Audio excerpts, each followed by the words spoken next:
qualified for the World Cup. Go and compete.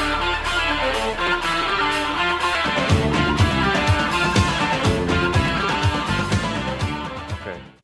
So how before we even start, how are you guys? How's your Valentine's Day going? Unreal. I'm pretty pissed, to be honest. Okay, Are you good. actually? No, I'm not. I'm actually not. But I'm a loose. I'm pretty She got relaxed. she Okay. got you some poppers or something, did she? I've got a big night planned, Adrian. Prosecco and red wine because I didn't know Oh. what meat we'd be having. We actually got a take in I saw, like yeah. yeah, it's pretty good. A Liberty Grill. Nice. So What did you get? I had prawn cocktail, beef Wellington, potato gratin, and a passion fruit and vanilla cheesecake to finish. Ooh, okay. Fucking hell. Very nice. It's pretty good. Yeah. Yeah. Good Valentine's Day. How was the prawn cocktail? Because they're so hit and miss, you know? Were they big prawns or were they little lads? They were little lads. I was a little disappointed. Yeah. Sonia got a vol. I don't know how to say this. I say vol-au-vent. Yeah, Yeah. Is that okay? yeah. Okay. Yeah. She got it was goat's cheese, walnut, and cranberry vol-au-vent. But I can't Nice. have cranberry because of some medication I'm on. It interacts Oh. with it. Oh, for fuck's sake, I- Sonia. Yeah. And it looked unfucking-believable. Whereas my prawn cocktail was just 4 slightly overcooked prawns. Oh. But yeah, it's so hard to cook prawns right though. You know, they are just Oh yeah. little Look, bits of don't flesh. ask me to cook them perfectly, but I mean, if it's your job to cook them perfectly, you probably should do it. Raw prawns look fucking disgusting. The grey, Yeah. lumpy things. They look like Yeah. gobs or something. Like, Yeah. Yeah. And I- prawns yeah. are so unpopular. So many people don't like the texture. mm, I can see it, you know. I can see it because it is a bit rubbery. It's a little bit like scallops, you know. I Mm. like both, but they do have that texture or that feeling of, I don't know, non-food. yeah. Do you I guys said do you nonce guys, food. do you guys eat calamari? Yeah, like deep fried squid kind of, Yeah. is it? Yeah, Yeah. it's grand. Yeah. That's another thing. Like I think it's if it's not cooked well, people don't want it. But that's the thing. The thing is with seafood is that people just don't know how to cook it, and most restaurants just overcompensate in, Yeah. because if they don't cook it right, or they don't cook it perfect, you could kill someone. So it's just bad experiences. Yeah. Yeah. I always thought prawn cocktail was a bit of a weird thing to become like a standard meal because, like, if you look at a prawn cocktail, prawns, some sort of weird like rosé sauce, and like a salad, maybe in like a weird glass or something. Sometimes I feel like the first person who introduced prawn cocktail to Ireland just like ended up with a bunch of random objects, and he was like, "What the fuck am I gonna do with all this? How am I gonna get rid of all this mayonnaise, prawns?" And he just fucking he conned us. He conned us all. It's a bit like Ready Steady Cook, you know, where they give you a random ingredients, you got to make a dish. Maybe It's that's where it started. exactly like that.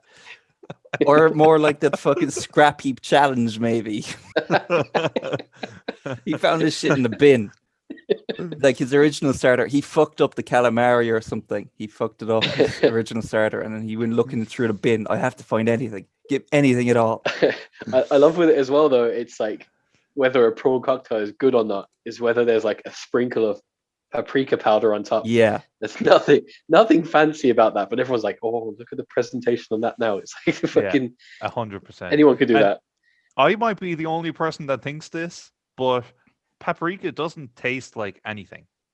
Is that right? Kind of. If Yeah. you- Well, I think it's distinctive. Or do you mean you can't taste it at all? As in, if I poured some paprika onto my hand and licked it, I wouldn't really get a flavor. But if I do it with smoked paprika, it's very clear. But paprika just doesn't okay. taste like anything to me. No, That's fair. I could taste Yeah. paprika. Am I wrong? Okay, interesting. Maybe I just need to pour more paprika onto my hands the next time I lick it. Yeah. We see on the news some fella has died now from trying to ingest a load of paprika. That happened with that cinnamon challenge. Do you remember that? challenge. Yeah. That's Yeah. that's dangerous. Yeah, because you can't like swallow it properly, right? It gets all dry, doesn't it? Yeah. You can Like really clumps in your fuck throat. yourself up with it. Yeah. Yeah, and also cinnamon is gross anyway. So I sometimes put a pinch of cinnamon into the pot when I'm boiling pasta. wow, top tip, I tell you what, yeah. top Okay. fucking tip. I thought you were gonna say into porridge because I was like, yeah, that's a really good Cinnamon. addition to make a bowl of porridge better. Yeah. You know, I'm a little But- bit convinced that salting the water before you boil pasta and rice is a waste of time. I still do it, No, but no, I no. think I don't know. Does it make any difference? I disagree. Well, yeah, it definitely does. I think it Okay, definitely does. You all Salt- disagree. salt I'm just wrong, especially. so. God, I feel sorry for Sonia having to eat the dinner you cooked her. But the thing is, I'm usually fucking a load of pasta sauce or something on top of the pasta anyway. So, do you know what I mean? Like, if I was eating suppose. plain pasta, absolutely, I'd salt the water. But when I'm eating like a spaghetti bolognese and it's covered in some sort of tomato sauce, what's the fucking difference? Yeah, well, I fucking love pasta. Well, can Jesus anyone Christ. answer that though? Like, It'll- would you it'll- notice? Yeah, I think I'd Yeah, notice. definitely. Mm, Yeah. okay. You don't do it for the taste. You do it to enhance the pasta that you're cooking. You pour the water away. If you Yes. if you drank this pasta water, you'd see how much salt you put in. But like Sometimes no one does you that. And if they do, sometimes people do keep the pasta water, the starchy water. yeah, yeah. for the salt, yeah, if you're making the sauce. But like I mean, you're not having a drink of it with the meal. You know, you pour most of it away, but it's the salt is there to make the pasta cook better in the nice salted water, and it makes the pasta taste better. So Yeah. yeah. Mm. Speaking of other foods, I had steak today for dinner. Nice romantic choice. What kind I of ordered steak? This is it. I ordered sirloin. I'd usually go for sirloin or fillet. I Yeah. got a strip loin delivered, which is a bit of a, I think, not as great, Mhm. but it was a strip loin and cooked, more on the well side, but medium well. Jesus, it I'd must be usually have so it fucking medium rare. hard to get a steak delivered because I mean it's going to be cooking in the 20 minutes or whatever. If they have to keep it warm when they deliver it to you, they're going to be cooking it, so it's always going Yeah. to it's always going to end up well done. Well, I cooked myself, but yes, I'd imagine why it's not on the menu for a lot of delivery companies. You know, because you'd have to put it on a hot plate Yeah, and pass sorry. it through and just be like, watch the fingers on that as they're passing you like this boiling pan with the steak still rare on it. But yeah, no, I cooked it, and I cooked it a little bit too overdone. How I'd like. I usually would go for medium or medium rare, but this came out medium well. How did you take steak? I don't want to talk myself up here, but I cooked like the perfect medium rare fillet steak during the week. It was unbelievable. I even took a picture of it. I was so happy. Nice. And That it's a could be the big step. thumbnail for the podcast. Yeah, fuck football. That's it. We just talk about dinner. We could talk about dinner forever. I'm sick of football anyway, frankly, to be honest. We'll talk about cooking. Yeah, I could live without football. Like, Yeah, we Yeah. seem to, the three of us seem to win at cooking and not really at football. So, it makes sense. except this week, I'd say this is the only week Arsenal won, and all year teams, including United in the group chat, all did poorly, or lost or drew for the first time. Yeah, How does it feel? not much different, to be honest.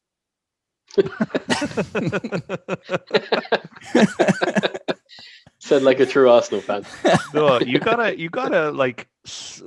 fucking sail that wave while it's there, Like while you're winning, Yeah. you gotta just soak it up.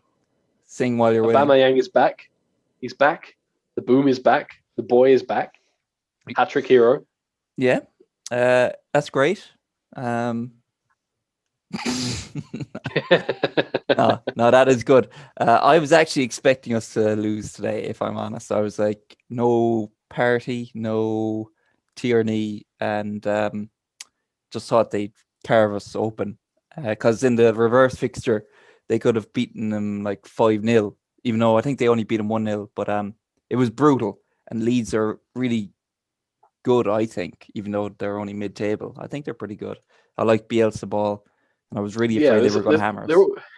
They're always really like entertaining whenever I see them, and even when they win, they do it the hard way. Like today, I know they didn't win, but that is a really hard way to do it. Let's go 4-0 down and then get back into the game. They're like super entertaining though. I mean, like I think they're like what Norwich tried to do last year, like come up and try and play proper football, but Norwich got just spanked, whereas Leeds are actually properly doing it. But I do worry, because obviously they're going to stay up the season. I'm sure we all agree with that. I do worry, will they be the Sheffield United of next season? Yeah, I guess it can happen. It always happens. Team gets promoted, does really well, and then goes to shit the next season. And I can just see it happening. I think Bielsa is a bit more proven than Chris Wilder and his approach. That I'd have more confidence in him being able to replicate it. Although at every team he's been at, it's all come crumbling down actually. So quite heavily too. Yeah, it implodes. He's not well liked in a lot of his old clubs. Where he's like iconic in Leeds, but many clubs. Country of Chile, he's a god. Yes. He managed like clubs there, and he managed the country, right? He managed it twice, I think. Yeah. He. I don't think he actually won anything with them. It was after he left they won like the Copa America twice or something. But he turned them into a competitive team, and he would like lose games like 6-0 to Bolivia, but then he'd like beat Argentina like 2-1 or something, and they just love that. I guess, as international football, you kind of would enjoy that. But I actually, speaking of international football, while I was going to leave this to a little bit later, but it might be a good time to bring it up, is we've got international fixtures coming up in like next month. We're having Champions League and Europa League games playing at neutral venues because of the COVID travel restrictions. And no one seems to worry that this is probably a bad idea, having all these international friendlies and bullshit. Is that just me that thinks that that's just idiotic? Friendlies are pointless anyway, but I cannot believe they're going to do friendlies now. Yeah. I can't even think there was international stuff happening. I know it's due in March, isn't it? Yeah. I kind of didn't even think about it. Is it qualifiers? Do they've? I don't know. Oh yeah, it's the Nations League. Nations League, yeah. First rounds, like. So like England are playing San Marino. Like, is there a point? No. The risk is the risk worth the reward of England winning 12-0 with a sub team? No. I mean, at this point, this might be an unpopular opinion. I don't even think the Euros should go ahead. I'd have to agree. I don't know, is it safe at all? I don't think it's safe. And I mean, I suppose we're not in it, so we don't care. Scotland might argue this, but I don't really think do countries care all that much. I think it's all about club football at the minute. So number one, I can't believe that the Euros are going ahead, but number two, I can't believe they're playing fucking friendlies in March. Yeah. I can't believe next year is a World Cup. Yeah. Oh my god. I know. Man, things are so different. We've just been scammed out of a year of our life, like. It'll be more. It'll be 2 years of our lives by the time it's done nearly. Maybe even more. Fucking hell. I wonder will we live 2 years longer as a result? Like no, 2 years left. 2 years less, I'd say. Maybe 50 years less. Stress of this, yeah. I just want to live forever. I'm going to file a complaint when I get to the pearly gates. I'm just going to be like, I want to see the manager. Yeah. And he'll be like, yeah, join the infinite queue. I'll go to the fucking EU ombudsman or something. And you'll just need to do like a 52-page document every morning. I'd be like, I have time. I got time. Yeah. I've waited so long for this. But yeah, it's an odd one, and I don't think we're gonna we're not even halfway through this. Like people, I think we're all sold the illusion that come Christmas there'll be a bit of a spike, and then it's 2021, new year, new hopes. It's like we're worse than we ever were. It's mental. Yeah, when the first lockdown happened, and I saw people saying, posting things like pictures of people in the pubs, like cheering and like raising drinks, and they're like, when this is all over in a few months, I can't wait for us all to go to the pub and have the biggest session of all time. I was like, you fucking idiot. It's never, it's not going to be like that, and it's not going to be in a few months. And even if you get the vaccine, like I might get the vaccine in the next 3-4 months, something like that. Even if I get that, what the fuck am I going to do? Because I can only hang out with other people who have the vaccine, who are no one I know. Like I know 1 or 2 people who have gotten the vaccine, and sure, they still can't do anything. Pubs aren't open, restaurants aren't open. Yeah. They're still just at home on their own doing fuck all. You can go hang out with over 85s. down the care home. Absolutely raving out in care homes. Yeah. Do a podcast with them. I'm live here with Barbara. And it's like, Barbara? Well, we're not live anymore. Yeah, shit. Sorry, you served it up. Well, I wonder what they talk about. Old people. There was nice porridge this morning. Do you know what? I was watching something the other day, and it was in a care home. And I always think of a care home, and if there's any question to ask myself, it's like, I wonder will my parents ever end up in a care home, right? Which I think probably a lot of people would ask themselves that. Have you ever asked yourself if you'll ever end up in a care home? That's a scary fucking thought. I'd say I'd be lucky to get a care home. As opposed to what? As opposed to like just dropping dead at the age of 45 or something. 45. Lynn, fuck's sake, you're not 20 stone and smoke fags every day. Like. It could happen. Like I'm not getting my hopes up about getting put in a home. Like I honestly, it's a long way away. It's a really long way away. I didn't think I'd make 28, and now that I'm past 28, I honestly think I might live forever. There's nothing to stop you now. Like it's just a guttural feeling. Like you've got through the tutorial level. Yeah, that's it. Fucking hell. Before we go on, Nice. Can I just ask? You can cut this if you want, but Kieran, who is that gigantic man in your picture? Yes. He's not he's not gigantic. He's on the row behind me. So it's in a stadium. So the seats are tiered. Oh, right. Holy shit. But he is over 6 foot. It's Ian Turner, former Cork City player. Wow. And I thought he was like Dutch or something. I did too. He looks like he's about 7 foot tall. It's a bit deceiving. Gotten We're just really with some random giant man in a Cork jersey. We're just really close, and I'm very far away. Okay. But he was a former Cork City player. He got injured, and I sent him a tweet on Twitter to say that he should come into the shed, the shed end in Turner's Cross. And he got like a load of retweets of people as like for a laugh, and he replied to it and said sure. And yeah, he came into the game, watched the game from the shed, and gave me a signed shirt afterwards. I still have that shirt. It's actually behind me right now. Yeah. So that's who that is. Ian Turner. Brilliant. Avid listener as well. Yeah. Is he? Sure. No doubt. Why not? Isn't everyone? Ian, do you ever get afraid of your children putting you in a home? Write in the comments and let us know. The amount of injuries he had, he could already be in one.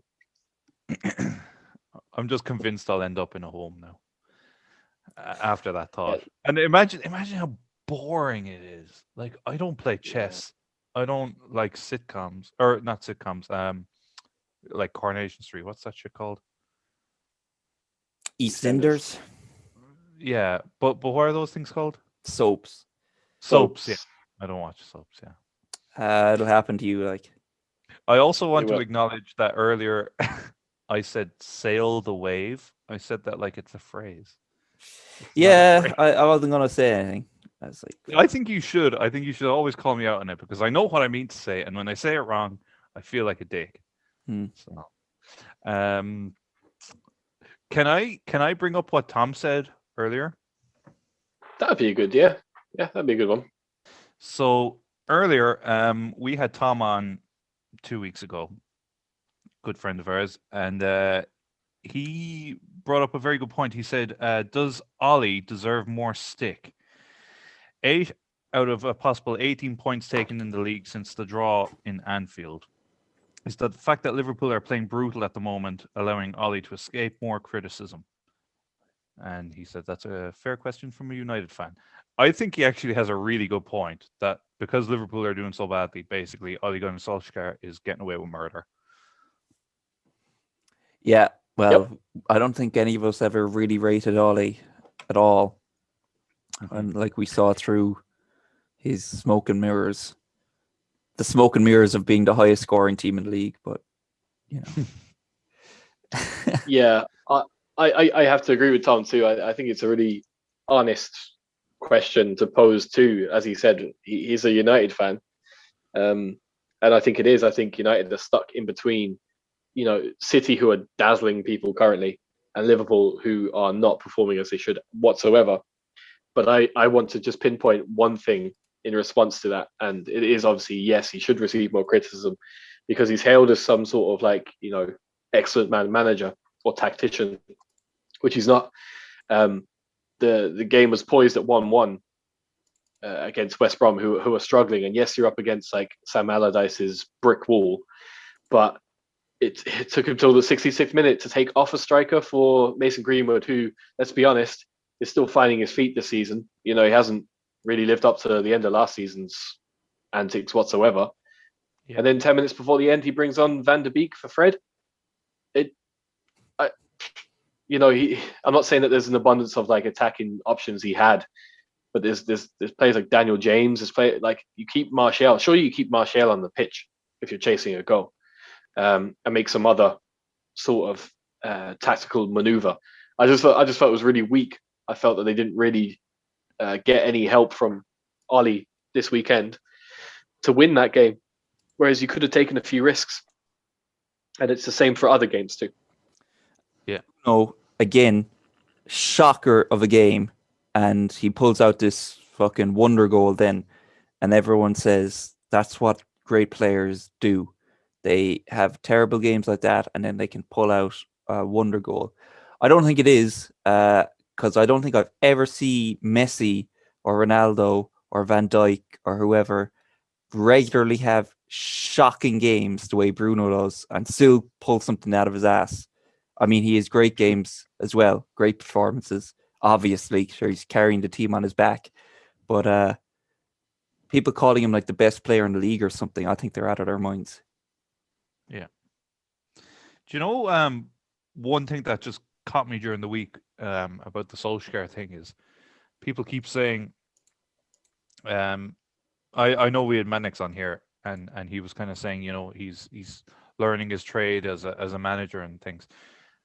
Solskjaer is 47 years old. He's nearly 50. And to put that into context, Guardiola is 50, so he's 3 years older. So the time for learning his trade is fucking well and truly gone. Like, I mean, I think Arteta is still in his 30s. Yeah, I could be wrong. He is, yeah. So like, it's fair to say about Arteta, like Solskjaer is an old man. So, well, I did some reading on that, right? About like still learning his trade. Because his playing career was premature because he got injured, but United gave him a contract to stay on to start coaching. So he's got about 15, 20 years of coaching under his belt. I mean, if you're a carpenter and you have 15, 20 years of, coaching or training under you, you should be expected to fix a chair, right? Absolutely. That's Yeah. a 100%. terrible comparison, but yeah. I should clarify, I don't mean to be shitting all over Mannix or anything. He was just in here and he made a point, and I just wanted to argue that point now. And I know he can't argue it back, but just to clarify, he's well past learning his trade. He's trying to play it off Sorry. like he's still a young manager. He's inexperienced. He's a bit like someone who hangs around like young discos when he's 27. Yeah, A nonce. 100%. Yeah. Speaking of like things that were perhaps we disagreed on in the last podcast that we had Tom and Sean on, Adrian, I think you have a bone to pick with Flynn. Am I right in saying that? Well, I figure we may as well just have a proper chat about Flynn. I don't want to put words in your mouth, but you made a point last time about Liverpool getting lucky in the transfer market, I think. Yeah. Okay. Do you want lucky with? Okay. Maybe I'll start. Right. Are you saying that they got lucky with? I'm guessing like Robertson, Wijnaldum, Mane. Yeah, I think so because if you look at their big money signings, really since Klopp came in, what year did Klopp come in? 2015. Okay. Well, did he sign Firmino? No.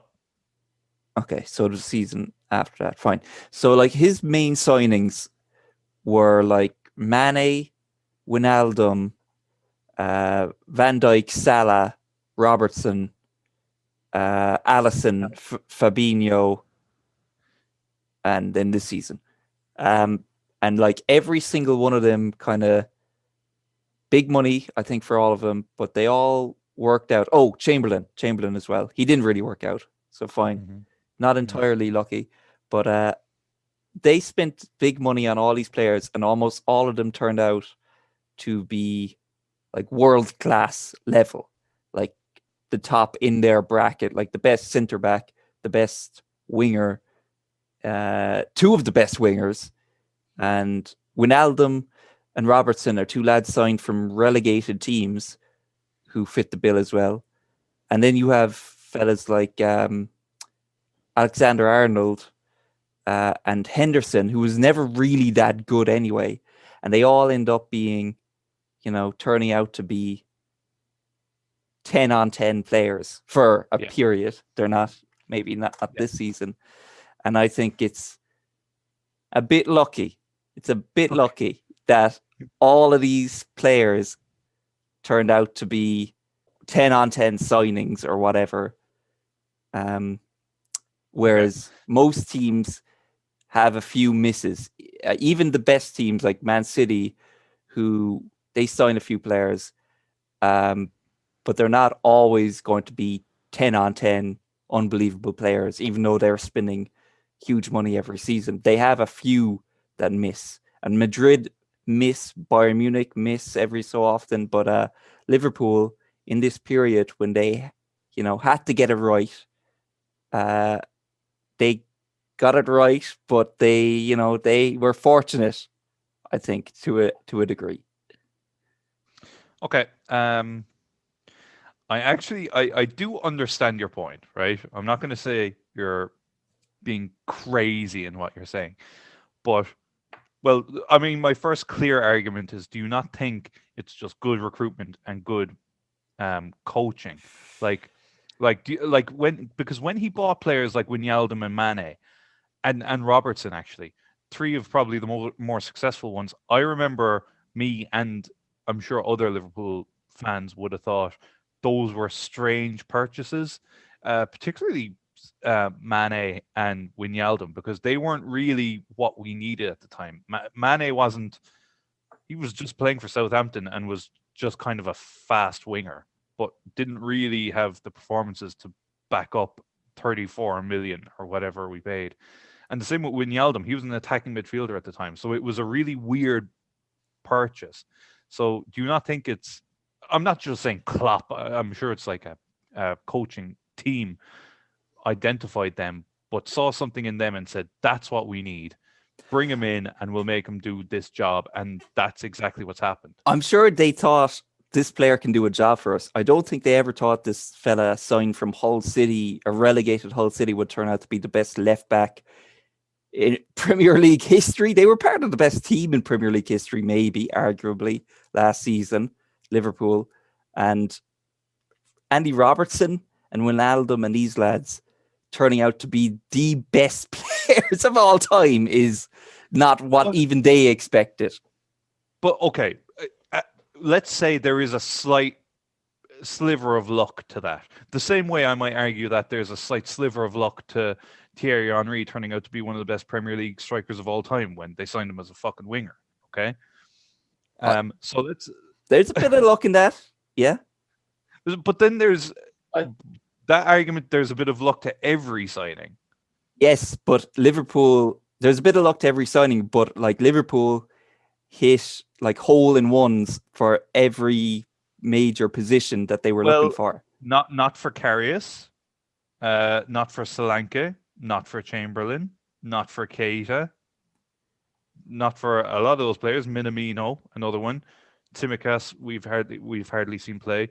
Thiago hasn't really set the world alight. So there's a lot of players that haven't worked as well. So to say but now that they don't, the majority, but to say that a lot of the signings worked and ignore the ones that didn't, I don't think that's fair to say it's lucky. I think it's more like every team. Some of them work, some of them don't. Actually, you have to give credit to Klopp and the team for bringing in the right lads a majority of the time. Gruick, it was his first fucking signing and has done nothing. He's been at Schalke or somewhere. I'll give Klopp all the credit in the world. I've never said Klopp is a fraud. Well, actually, I have said that, but in jest. Yes, I've said that he's a fraud, but I'm taking the piss. Not like when I say it about Ole, which I believe. But I always thought Klopp was a brilliant manager. The whole time he's been at Liverpool. I don't think he's, there that he's riding his luck all the way, but he got a little lucky with how it all turned out, is all I think. Not to be pedantic, but I think we're discussing it in the wrong way. Lucky makes it sound like quite negative. I think it's more that I think if all your big signings land, it's more fortunate.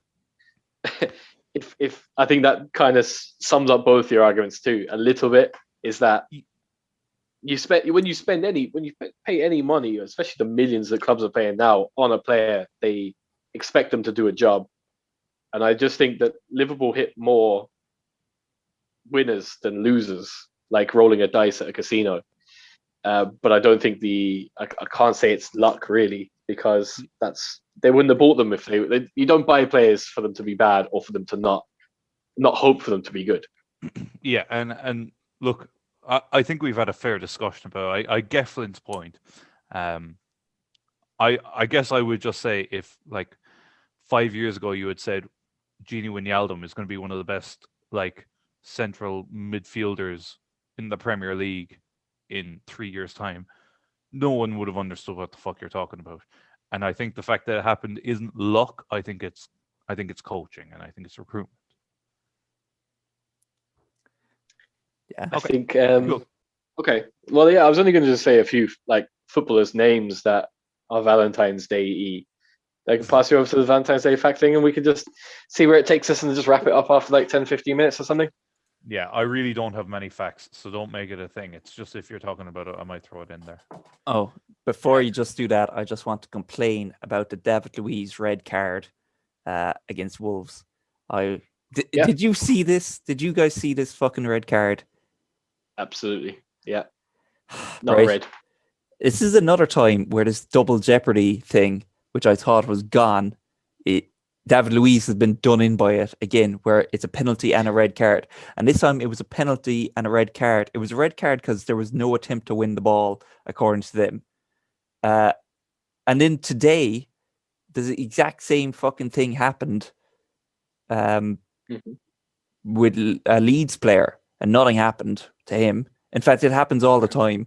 And also, he got a red because there was no attempt to play the ball. So if he had been intentionally trying to foul him, he wouldn't have got the red. But because he just daintily millimeter clip of his heels, which I don't even think maybe happened, he got a red card. I'm just sickened by it. Sorry, go on. Let's continue now.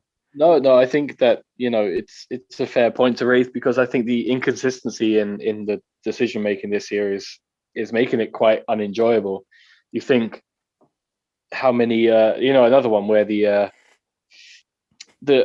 let's look at the Maddison goal yesterday in the Leicester Liverpool game, and that wasn't it wasn't given as offside, but it looked quite clear that Leicester players were onside, and the line that they drew was wrong. And then it wasn't given, but the penalty shout that Maguire had in the game today against West Brom, he was offside, yet they didn't look at the offside in VR. They looked at whether it was a foul or not. And then when it wasn't given as a penalty, surely that's simulation that Maguire went down, and he didn't get any. There was no retroactive action on that, which in the past would have been. You would have been booked for diving. If it's a foul, it's a penalty. If it's not a foul, then you must have dived. Yep. Well, that's it. Yeah, they've really shit the bed with VAR this season. I mean, like I understand people getting pissed off with VAR for slowing the game down and for taking ages to get decisions and to eventually arrive at a decision, whether it's marginal or not. But to be arriving at the wrong decision takes away the whole fucking point of it. It's amazing. It's incredible. It's incredible that the three of us, as laymen, basically, in football terms, can look at something and go, well, that's bullshit. Yet some fucking lad in a VAR office can't come to that same conclusion. Mm-hmm. Yeah. And this isn't one or two instances. This is like fucking multiple instances a week. This is like 3 or 4 times a week this is happening. I actually feel it's worse since last season. Completely. And I think the other ludicrous thing is that the Premier League did it a year after a lot of other big leagues, like we'll use Germany, the Bundesliga for an example. They trialed it, got things right and wrong for a whole season before the Premier League took it on, maybe even more. And they've still made it worse. It's actually great watching football outside of England when VAR comes in, which is actually rare. And when it does come in, it's like, well, yeah, they've actually fixed an incorrect decision and made it right. Whereas it seems anytime that we're doing it in the Premier League now, it's just for ridiculous reasons. Ridiculous, yeah. 100%. I can't word it better than that. But I feel so strongly about it that it's just the frequency of it, and the this whole idea of was it clear and obvious has gone out the window, and that was such an integral part of it working, and that's gone out the window, and now it's every fucking decision is looked at, bar I think throw-ins maybe, every fucking decision is looked at. I don't know. I think they need to. That's the thing. Last year it seemed to be used less, and the referees on pitch had more power, and that's changed now this season. So I think they need to. They seriously need to look at that, because I've always been very pro VAR, in the sense that if the correct decision is reached in the end, it's happy days. But the fact that it's not even doing that, bullshit. Well, the thing is that you've got referees like Mike Dean. I'm sorry that for him it's his own pantomime. It's his own performance every game. It's more about him than it is about the game itself. How Mike Dean at 50 years old, however many years refereeing, walked over to that the VAR on the side of the pitch and watched Souček accidentally move his elbow back and hit Mitrovic in the face, and think, you know what, that was violent conduct. then the game's gone. Like, we've lost. The referees have won. They've done it finally. Yeah, let's tune in to see like the referee games every week. Just forget who's playing the teams. I just tune in depending on who's refereeing the games. And like, this is probably bad to say it, right? But so what if you got death threats, right? Man the fuck up and don't take a week off. You're taking a week off because you're shit at your profession, which is a referee, and a few lads writing to you on Twitter or whatever is, you can delete those. Like, no, sorry. Fuck Mike Dean. Don't really agree with that, but okay. Really? I mean, someone writes me on a piece of paper. I'm gonna see. Does that really change my life? Not at all. Sorry, you can't just delete death threats and forget about them. Yeah, no. Yes, you can. I was That's why we have the. I was actually laughing for ages there, but I was muted, so I'm sorry. Like, you can't just be like get over those death threats. Yeah, Yes, you can. it's like sticks and stones doesn't really work when someone's saying, "I'm going to kill you." No. Yeah, but take it with a pinch of salt. They're not going to kill you. Like, they're not going to. What referee has ever been killed in English football? And I like how you got that in there at the end. Can we just call this one Mike Dean as a pussy? And have the steak that you cooked this week in the thumbnail. Yeah. Like, if I or got death threats, I wouldn't stop doing my job, Man up. You go to HR and they just tell you man up about You can't. Yeah, it's going to be like person up now, right? You can't be man up. In fairness, right? And I want to just say, I'm in no way saying that Mike Dean should have gotten death threats, but that was the fucking worst footballing decision I've seen in about 10 years, that red card. Like, that was fucking chronic. Well, How do you even get death threats these days, though? Like, do the people write a letter? How did he? Like, he hasn't explained how he got these death threats. I'm skeptical. All I'm saying. I'll send you a death threat tonight, a surprise death threat, and you can see how you receive it. imagine if he got a death threat from someone else now, just randomly, and he just thought it was you. And he's like, I'll just throw that away. And then he gets killed by this person. Yeah. Fucking Witcherly or someone. Yeah. I know. That's one good thing about being relatively lower to middle class, is that no one's really out to get you. You know? Fucking Karl Marx here. But like who's gonna fucking pay like 10 grand to kill me? What's the point? Do you consider yourself middle class? Yeah. Okay. Is that bad? No. No. I would think of middle class as being a lot richer. But maybe that's the British way of doing it. Because like in Britain, middle class maybe doesn't mean what we think middle class means. Like in Britain, there's like lower class, middle class, and upper class. And upper class to them is like literally royalty. Whereas to us, upper class is like someone with a BMW. Yeah, exactly. Yeah. I suppose I still think of where I grew up and stuff, like my family. I don't think of my income. I think of like my parents' income as being my income. And that would be like middle class, like not higher middle class, but like, not that you're on the dole, basically. I think of someone who's on social as maybe being lower class. Are we in trouble now? Do we have to cut that? Probably. It's Yeah. okay. At least my comments have now been overshadowed, which is perfect. So No, but like that's the whole thing, is like how much you earn. So if you're on the dole, you're not earning a whole lot, so you're lower class. I'm not saying you're a worse person. I'm just No, I saying know it's this- it's the same as what Well- Flip said, though. I think it's in England, in Britain, the class system is seen as, it's not even what you earn; it's what you come from. It's your stock.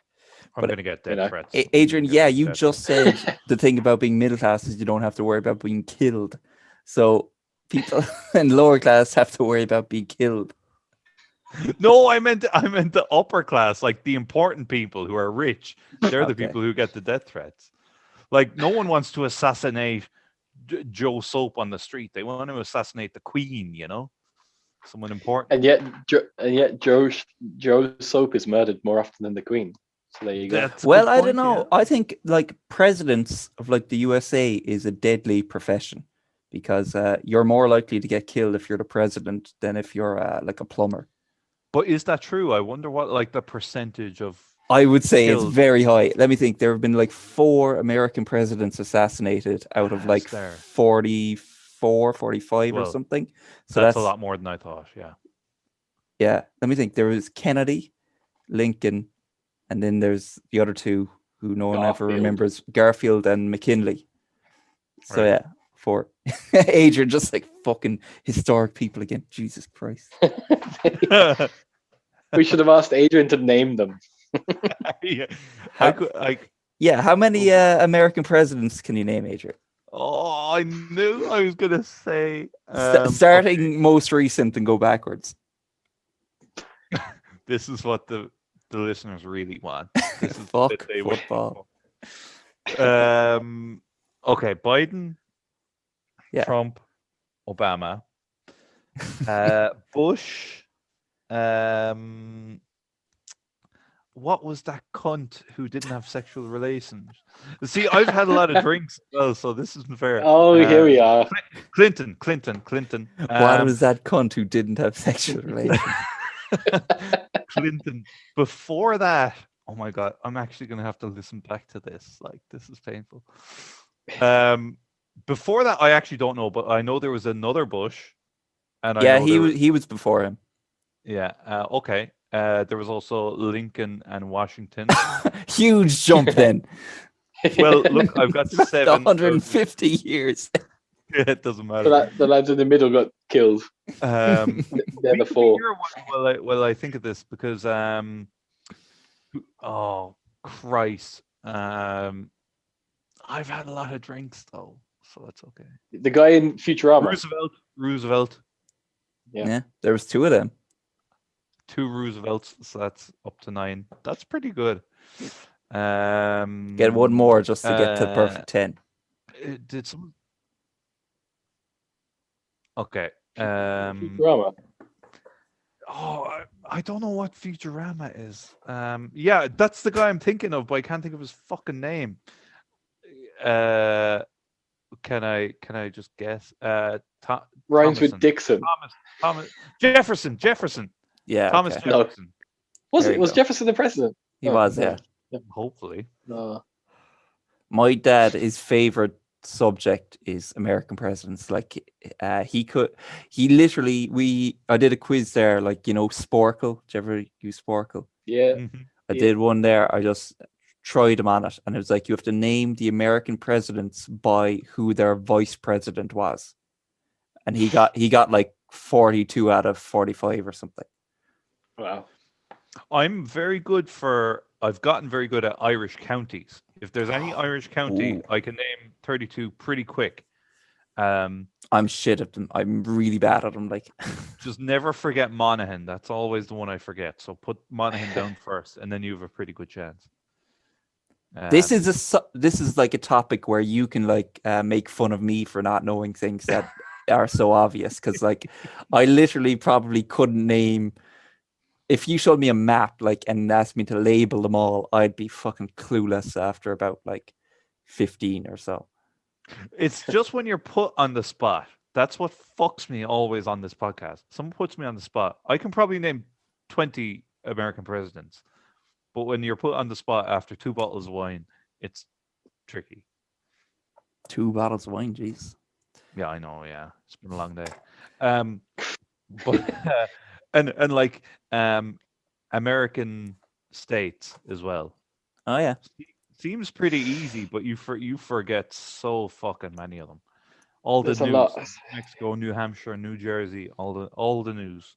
What about countries of Europe? Could you name them? I wouldn't be too bad, but it wouldn't be great either. The further east I go, the harder. Yeah. Like the way to remember them is like for me is places like Slovakia and Hungary. Like if I thought where are they, I wouldn't know, but I think Austria, Hungary, and Czechoslovakia. Yeah. So they're next to Czech Republic, which is next to Germany. Yeah. That's the only way I can think of it. But then you've got like Estonia, which is kind of off. Oh no, that's easy too, because the Baltics, they go in alphabetical order from top to bottom. So it's like Oh.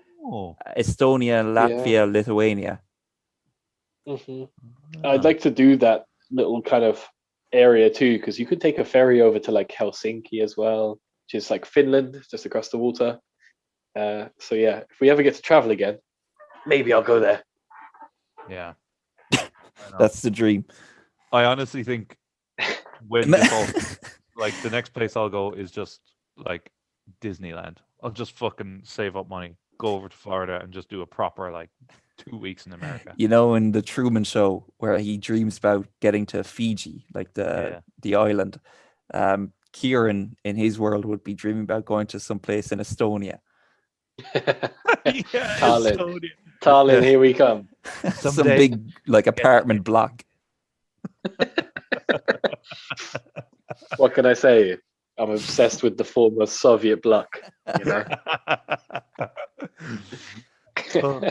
That'd keep Truman where he was. He'd never dream about going anywhere if you showed him pictures of the ex-Soviet Union. Why did they give him pictures of fucking Fiji? Of course he wants to go there. Like the end of the Shawshank Redemption, he escapes and he ends up in fucking Riga. Yeah, he comes out the tunnel into Estonia. He climbs back into the tunnel. Like, He's like, "Oh, I'm still in the prison."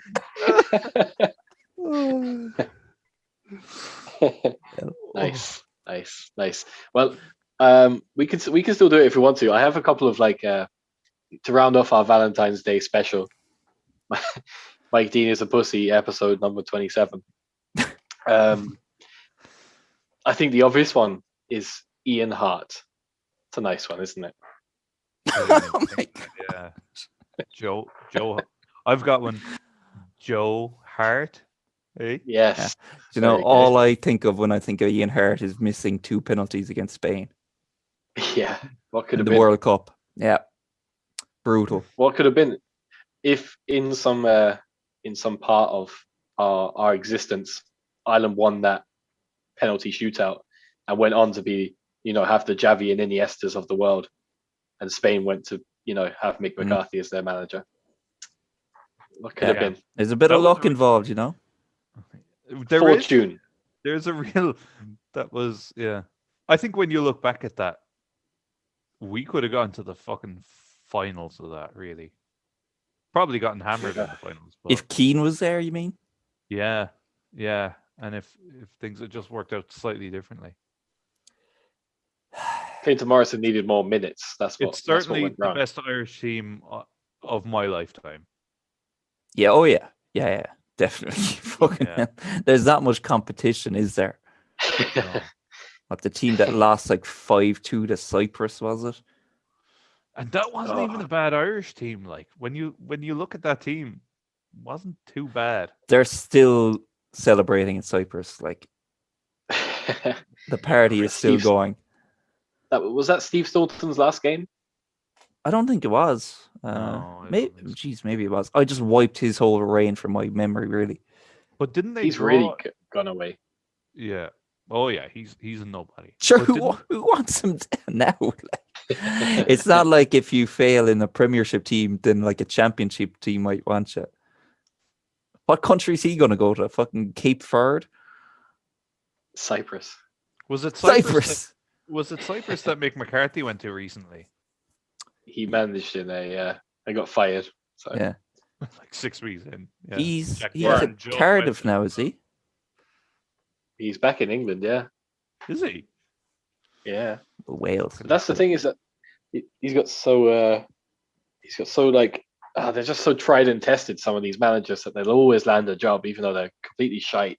This is his 'Cause there's this- reputation precedes him. Like, Yeah, and just this tactic that kind of works, and players will respect him. And we Yeah. probably shouldn't respect Mick McCarthy. but I imagine would. being I'd Jack send him- Byrne. I'd and send him a death threat. Jack Byrne has been holding out for a big move for the last 3 or 4 years, and he finally gets it and goes to Cyprus because Mick McCarthy is ushering him in the door. Then Mick McCarthy gets fired the next day. It's like he shows up. He's like, "Hi, I'm new signing for the team." It's like, where's the manager? It's like in Cypriot then, or in Greek. He's just there talking to him, telling him he left. He's gone. Literally passing him out the door, like going, "Oh, Mick, I'm just signing." He's like, "All right, good luck, mate." He gets out of the taxi and Mick gets in. Yeah. Ugh. Nice. Do you have Nice. another good? Do you have another good Valentine's Day name? There's a few. Soul Campbell, Soulmate Campbell. No, Nah, No, got that. Danny Rose. That's a good one. that's fine. Yeah, we'll keep that in. Is there like Um, someone named Chocolate or something? Wagner Love. Oh yeah, I remember him. Spartak and the Moscow last one- legend. Is there any Yeah. like Keith ejaculate? There is one. Oh, Pull dick off, because that's what a lot of us will be doing tonight. Hey. big Love it. thumbs down. Or Big thumbs down. Christian Fuchs. Yeah. Christian. The Christian part is important than that. When I was looking online, right? If you think those were bad, when I was looking online, this is one that came up. Peter crouched down on one knee to propose. God, it's so bad. I like it. See, they're not that bad. Fucking hell. Yeah, it's poor, very If- poor, if but we Peter- love it. If Peter crouched down on one knee, he'd still be like a foot taller than any woman. Any woman. Well, not any woman. Sexy. Woman Nice, on like nice. a ride-on lawnmower or something taller than. Will we wrap it up, gents? I think so. Yeah, that was good. It's been a lovely special. So yeah, that comes the end of the 27th Put Him Under Pressure podcast. I've been Kieran, and this has been Adrian and Connor, because we didn't do an outro music. Brilliant. Yes, yeah. You've been listening to the Put 'em Under Pressure podcast. For more of our content, make sure that you follow us on YouTube, Spotify, and Facebook. Outro music.